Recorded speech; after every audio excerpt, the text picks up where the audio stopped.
हाँ जी, कैसे हो? सब बढ़िया। चलो तो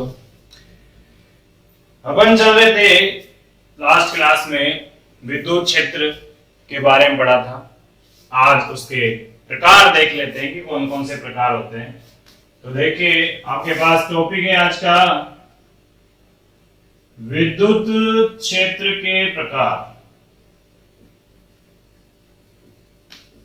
टाइप्स ऑफ इलेक्ट्रिक फील्ड। विद्युत क्षेत्र कितने प्रकार का हो सकता है?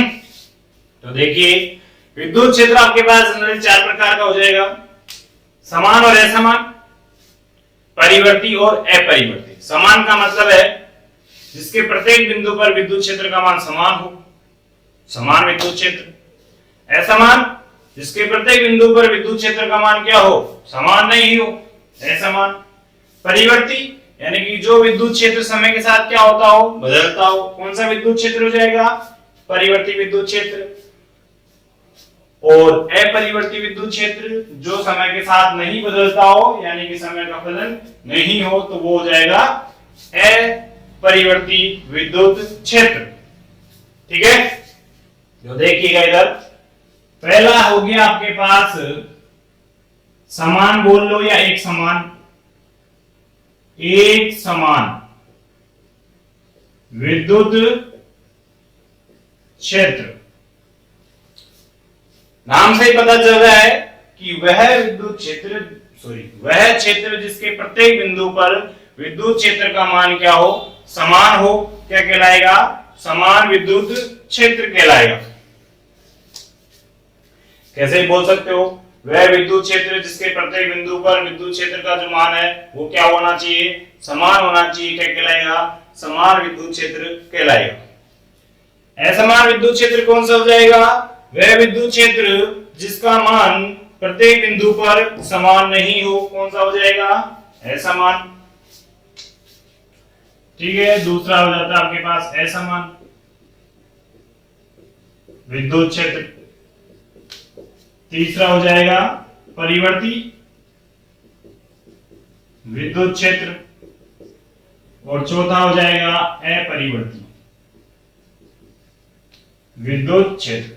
ठीक है, देखो, अगर आपके पास समान विद्युत क्षेत्र है तो उसको दर्शाने के लिए अपन क्या करते हैं, समदूरस्थ सीधी रेखाओं को इस तरह से बनाते हैं,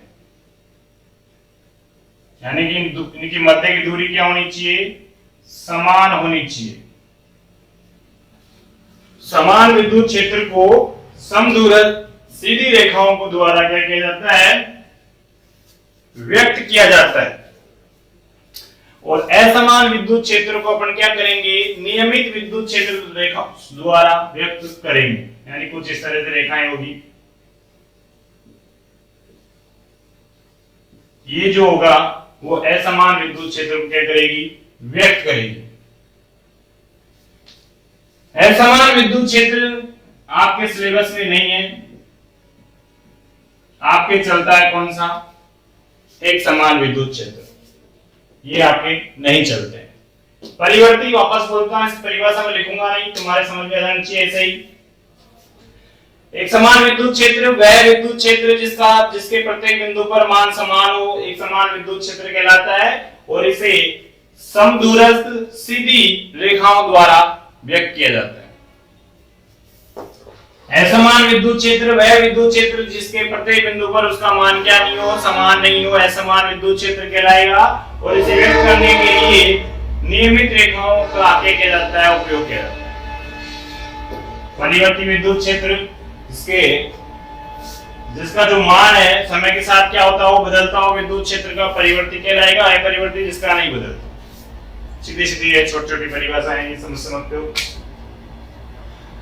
अब अपन चलते हैं, बात कर रहे थे वहां पे कि विद्युत क्षेत्र को दर्शाने के लिए विद्युत बल रेखाओं का उपयोग करते हैं। कहा था मैंने, या मैंने अभी यहां पर बोल रहा हूं कि एक समान विद्युत क्षेत्र दर्शाने के लिए सीधी समदूरस्थ बल रेखाओं का उपयोग करते हैं। ठीक है ना, तो ये विद्युत बल रेखाएं क्या है, तो नेक्स्ट टॉपिक अपना चलता है विद्युत बल रेखाएं। ठीक है, तो इसको तो मैं हटा देता हूं। विद्युत बल रेखाएं,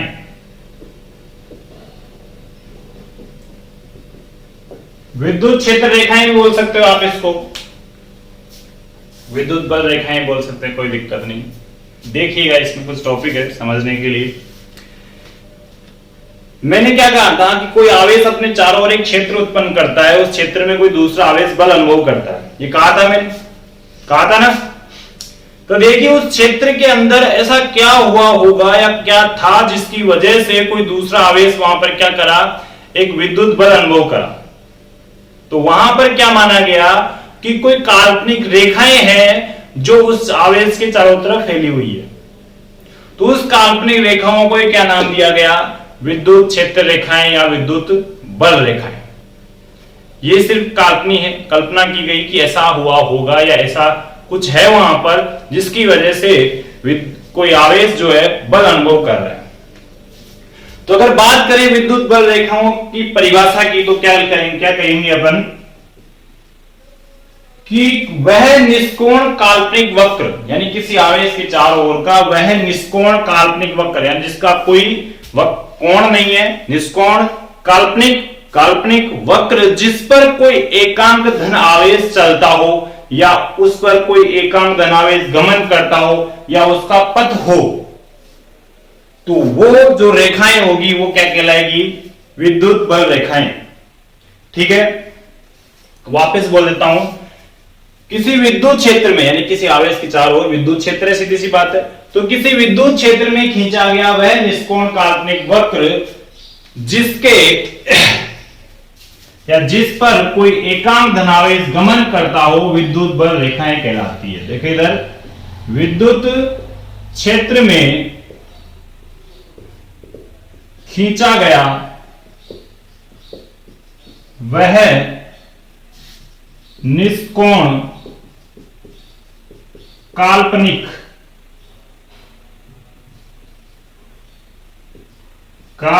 वक्र जिस पर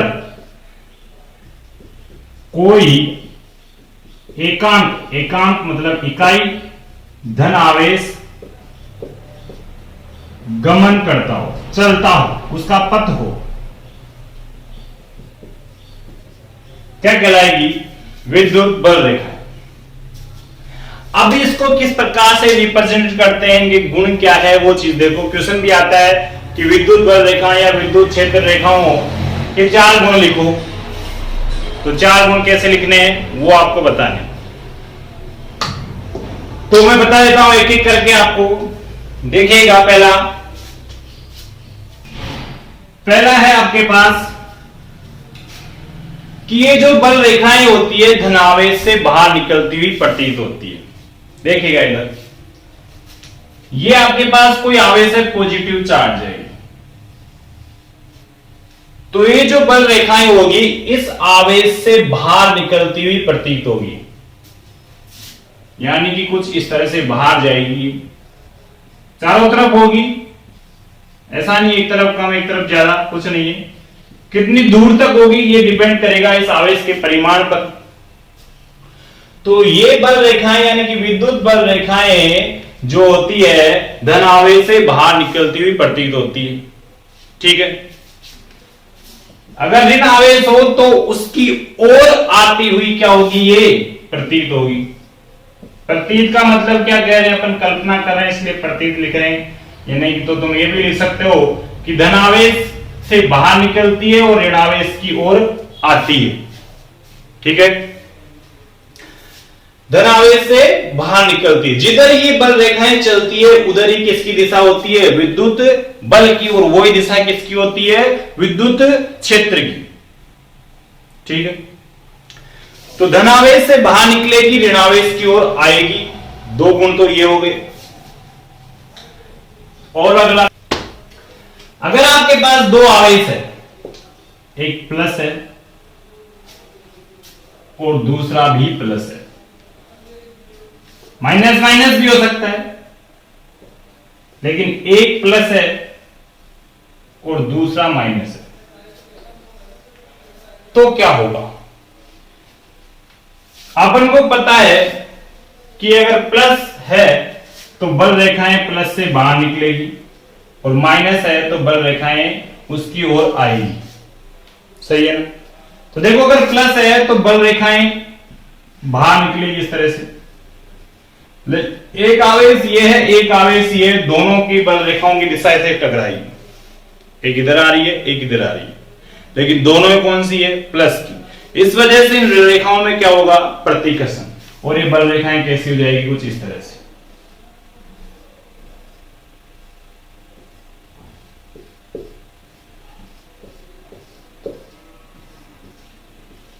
ये हो जाएगी कुछ इस तरह से।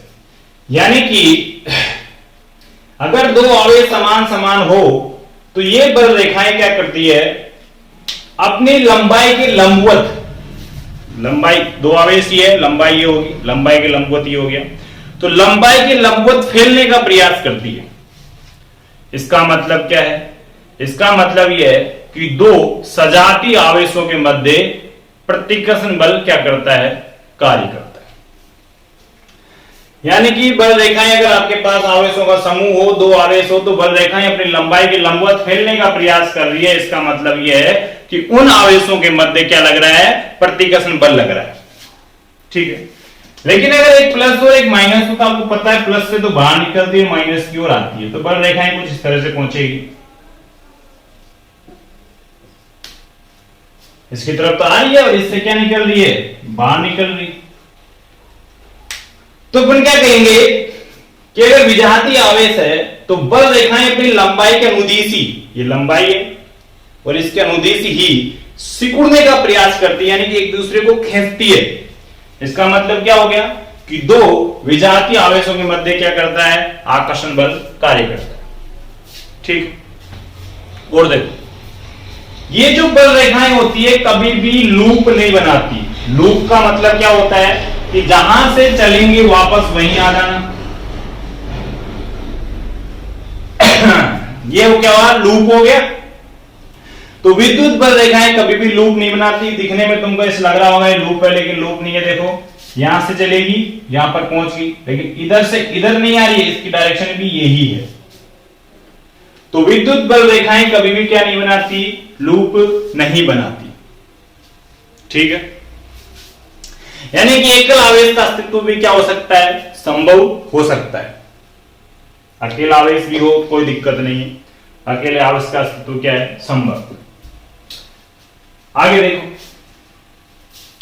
ये जो बल रेखाएं होती है इसके ऊपर अगर मैं कोई स्पर्श रेखा खींचूं तो वो उस बिंदु पर विद्युत क्षेत्र की दिशा को व्यक्त करती है। जैसे ये बल रेखा है, जारी है, मैं अगर यहां पर कोई स्पर्श रेखा खींच दूं ऐसे, तो इस बिंदु पर ये जो रेखा होगी ये किसकी दिशा को व्यक्त करेगी, विद्युत बल को मान लो या विद्युत क्षेत्र को मान लो, एक ही बात है। तो किसी विद्युत बल रेखाओं के रेखा पर खींची गई स्पर्श रेखा उस बिंदु पर विद्युत क्षेत्र की दिशा को क्या करती है, व्यक्त करती है, ठीक है। और देखो ये बल रेखाएं कभी भी एक दूसरे को नहीं काटती। जैसे एक प्लस और एक माइनस, बल रेखा ऐसे पहुंची, एक बल रेखा ऐसे जा रही है। अब कभी भी कोई बल रेखा ऐसे नहीं गुजर सकती, एक दूसरे को ये नहीं काटेगी। क्यों? क्योंकि अपन ने कहा कि बल रेखा के किसी बिंदु पर खींची गई स्पर्श रेखा उस बिंदु पर विद्युत क्षेत्र की दिशा व्यक्त करती है, ठीक। तो इस बिंदु पर देखो, यहां पर एक स्पर्श रेखा हो सकती है और इस बिंदु पर भी एक स्पर्श रेखा हो सकती है। क्या इस बल रेखा के ऊपर इस बिंदु से और इस बल रेखा के ऊपर इस बिंदु से, और ये विद्युत क्षेत्र दिशा ये और ये, तो ये तो गलत है, क्योंकि एक बिंदु पर विद्युत क्षेत्र की दो दिशा संभव नहीं, एक ही डायरेक्शन हो सकती है। किसी भी एक चीज की एक ही डायरेक्शन होगी, अलग अलग थोड़ी होगी, तो ये पॉसिबल नहीं। विद्युत बल रेखाएं कभी भी इंटरसेक्ट नहीं करती। दूसरा, इन बल रेखाओं के मध्य कोई टूटन, जैसे आपके पास प्लस और ये माइनस है, ऐसा नहीं है कि ये बल रेखा यहां जा रही थी अब रही नहीं और फिर यहां से आ गई और ये ऐसे हो गए ऐसे आ गई, ऐसा नहीं होता। यानी कि इन बल रेखाओं के मध्य कोई टूटन या उछाल नहीं होता। तो ये हो गए आपके पास मोटे मोटे विद्युत बल रेखाओं के क्या गुण, क्या क्या वापस बोलो। पहले तो डेफिनेशन बोलते हैं। डेफिनेशन क्या हो गई कि विद्युत क्षेत्र में खींचा गया वह निष्कोण काल्पनिक वक्र जिस पर कोई एकांक धनावेश क्या करता हो, गमन करता हो, या उस धनावेश का क्या होता हो, पथ होता हो, विद्युत क्षेत्र रेखाएं कहलाती है। डेफिनेशन हो गई। गुणों की बात करें, पॉइंटों की बात करें तो देखिएगा फटाफट। विद्युत बल रेखाएं कभी भी एक दूसरे को नहीं काटती। क्यों? क्योंकि कटान बिंदु पर आपके पास विद्युत क्षेत्र की दो रेखाएं हो सकती है जो संभव नहीं है। विद्युत बल रेखाएं धनावेश से बाहर निकलती हुई प्रतीत होती है, ऋणावेश की ओर आती प्रतीत होती है। विद्युत बल रेखा किसी बिंदु पर खींची गई स्पर्श रेखा उस बिंदु पर विद्युत क्षेत्र दिशा व्यक्त करेगी। इन रेखाओं के मध्य कोई टूटन या उछाल नहीं होता। अगर दो समान आवेश है उनके मध्य विद्युत बल रेखाओं को अगर देखा जाए तो ये अपनी लंबाई के लंबवत फैलने का प्रयास करती है, यानी दो सजातीय आवेशों के मध्य कौन सा बल लगता है? बोलो बोलो। आकर्षण बल नहीं लगता, प्रतिघर्षण से लगता है। अगर विजातीय आवेश है तो ये बल रेखाएं अपनी लंबाई के अनुदिश ही सिकुड़ने का प्रयास करती है, यानी विजातीय आवेशों के मध्य कौन सा बल लगता है? आकर्षण बल लगता है। तो ये आपके पास विद्युत बल रेखाओं के गुण हो गए। मैं इसको बोर्ड पर लिख दूंगा, जैसा है जहां तक मेरे हिसाब से तुमको पता चल गया होगा कौन कौन सी होती है। फिर भी मैं एक बार लिख लूंगा, जो तुम लोग नोट्स में क्या कर लेना उसको उतार लेना। ठीक है, तो मैंने लिख दिया डेफिनेशन वगैरह इनकी, है ना, इनको उतार लेना। और चार गुण तो ये हो ही गए, और आगे मैं लिख देता हूं, है ना। ठीक है, चलो ठीक है, तो ये उतार लेना। फिर अपन चलते हैं अब नेक्स्ट टॉपिक में, जो आपके पास आएगा विद्युत क्षेत्र की तीव्रता, intensity of electric field. Next class में करेंगे अपन, इसको उतार लेना तुम आराम से, ठीक है।